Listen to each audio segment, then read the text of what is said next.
नमस्कार दोस्तों। अभी तक हमने पिछली वीडियो में चर्चा की थी कि एक्टिव कैसे रहा जाए, यंग कैसे रहा जाए। तो उसमें हमने सबसे पहले पाया था कि स्ट्रेस, मानसिक दबाव ये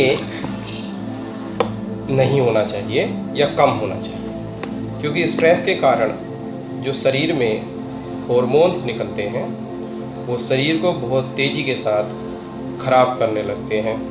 शरीर तेज़ी के साथ बूढ़ा होने लगता है, उसकी कार्य क्षमता प्रभावित होने लगती है। तो we should avoid the stress level from our body. Now what should we do? तो स्ट्रेस को ख़त्म करने का जो एक सरल रास्ता हम लोगों ने ढूंढा था वो था कि हमें अपने काम को आनंद होके करना है, मज़े में करना है, पूरी शिद्दत से करना है। अपने काम को एंजॉय करना है, अपने काम को वो समझ के नहीं करना है। थकावट नहीं होगी, स्ट्रेस नहीं होगा। और जब भी हम पर कोई विपरीत परिस्थिति आती है या कोई कार्य, कठोर कार्य आता है, कठिन काम आता है, तब हम क्या करें? उसको अपॉर्चुनिटी समझें कि ईश्वर ने हमारी परीक्षा का समय दिया है, इस परीक्षा को हमें पास करना है। पूरे मन से उस परीक्षा को दीजिए, रिजल्ट ईश्वर पर छोड़ दीजिए। परम पिता परमेश्वर पर आप रिजल्ट छोड़ दीजिए।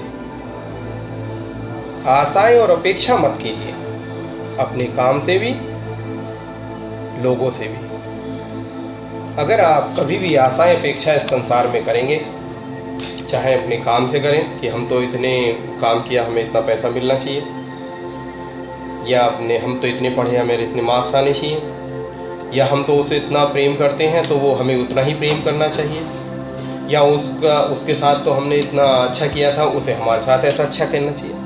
आशाएं अपेक्षाएं हमें कहीं नहीं करनी, बस आप आनंदित रहेंगे, स्ट्रेस कम होगा। अपने काम को एंजॉय कीजिए। दूसरा सर ये था, अभी एक डॉक्टर साहब से बात हुई थी, उन्होंने कहा दौड़ने से, एरोबिक एक्सरसाइज से हमारे शरीर में बहुत अच्छे वाले हार्मोन निकलते हैं। तो 24 घंटे में 3 से 5 मिनट आप दौड़िए ज़रूर। दौड़ नहीं सकते, एरोबिक एक्सरसाइज करिए। घुटनों में प्रॉब्लम है तब आप कपालभाति कर सकते हैं। अदरवाइज दौड़ने का जो आनंद है, एरोबिक एक्सरसाइज का जो आनंद है, वो आपको सदैव यंग बना के रखेगा। तीसरा, त्रिफले का इस्तेमाल ज़रूर कीजिए। अगर आप 35 साल के हो गए हैं, नहीं भी हुए हैं, तो त्रिफला आप दूसरे तीसरे दिन और कभी कभी लेते रहिए। और आपने 30 से ज़्यादा आयु क्रॉस कर ली है या 30 पर पहुंच गए, तो त्रिफला और ईसबगोल, 1 चम्मच त्रिफला, 1 चम्मच ईसबगोल रात में गुनगुने पानी से या दूध से पीकर सोइए, पेट ठीक रहेगा। त्रिफला को त्रिदोष नाशक कहा गया है। वात कफ पित्त के डिसबैलेंस होने से ही हमारे शरीर में रोग होते हैं। अगर हमारा वात कफ पित्त ठीक रहेगा तो हमारे शरीर के बीमार पड़ने की संभावनाएं ना के बराबर है। इसलिए कहा जाता है कि ये बड़ी बीमारी आई है कोरोना, तो जिसकी इम्यूनिटी ठीक है उस पर कोरोना का ज़्यादा असर नहीं होता। खांसी जुकाम होकर ही लोग ठीक हो गए। तो अपने आप की इम्यूनिटी ठीक रखने के लिए त्रिफला ये सब घोल लें। और जिनकी आयु 35 पार कर गई है वो अश्वगंधा, गिलोय तुलसी ज़रूर लें, किसी भी रूप में लें। साथ में प्रोटीन युक्त आहार, अगर आप शाकाहारी हैं, उड़द, राजमा, ड्राई फ्रूट्स, और सबसे ज़्यादा अच्छी है सोयाबीन। इसका प्रयोग अपने रूटीन के आहार में करते रहें। 30 से 1 घंटे ईश्वर के पास जरूर बैठें। आप अपने इष्ट को जिस रूप में भी चाहते हैं जिस रूप में भी आपको अच्छा लगता है, जैसा भी आपको फीलिंग आती है, ये सोचें वो आपके पास है, सामने बैठे हुए हैं और उनकी कृपा आप पर बरस रही है। जो भी नाम आपको अच्छा लगता हो, अल्लाह अल्लाह, हक हक हक, रब रब रब, वाहिगुरु वाहिगुरु वाहिगुरु, ओमकार ओमकार ओमकार, ओम ओम ओम, हरिओम, ओम नमः शिवाय, ओम नमो भगवते वासुदेवाय, ओम भगवती नमः, ओम श्री गणपतये नमः। जो भी अच्छा लगता हो आप, क्योंकि ईश्वर जानता है आप जिस रूप में भी आप उसको पूज रहे हैं, जिस नाम से भी उसको ध्यान कर रहे हैं, आप उस परम पिता परमेश्वर सर्वशक्तिमान ईश्वर को ही ध्यान कर रहे हैं। तो एक समय जरूर ऐसा निकालिए, क्योंकि उस परमपिता परमेश्वर से जो लोग नहीं जुड़ते,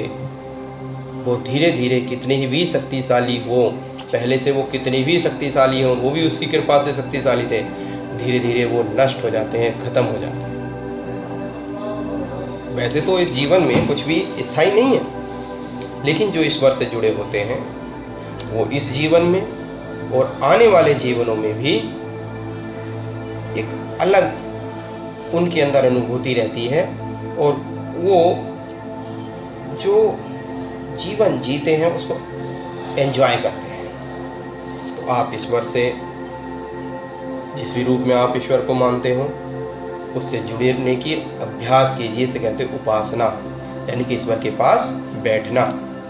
आप जरूर सुबह शाम जब भी आपको मौका लगे आप ईश्वर के साथ भी बैठिएगा, फिर देखिएगा आपके जीवन से बुढ़ापा कैसे गायब होता है।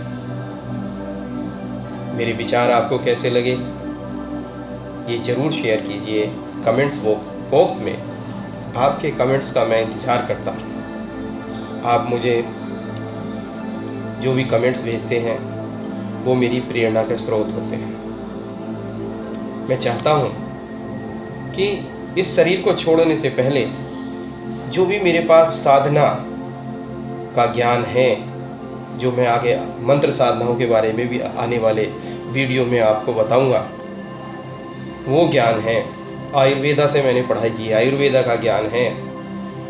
फोर्टिस हॉस्पिटल और अपोलो हॉस्पिटल्स में बड़े बड़े डॉक्टर्स के साथ रहा, ऐसे मैनेजर में हूँ। उनसे जो मुझे ज्ञान मिलता है, साथ में फ़कीरों के साथ, महात्माओं के साथ जो मैं अपना समय बिताता हूँ, उनसे जो ज्ञान मिलता है, वो सारा ज्ञान मैं इस आभासीय दुनिया में YouTube के द्वारा छोड़ दूँ, जिससे आने वाली पीढ़ियाँ, मेरे साथी लोग अगर कुछ फ़ायदा ले सकते हो तो ले लें, और अगर उससे कोई फ़ायदा नहीं होता है तो मैं इतना तो विश्वास करता हूँ कि नुकसान भी नहीं होगा। नमस्कार।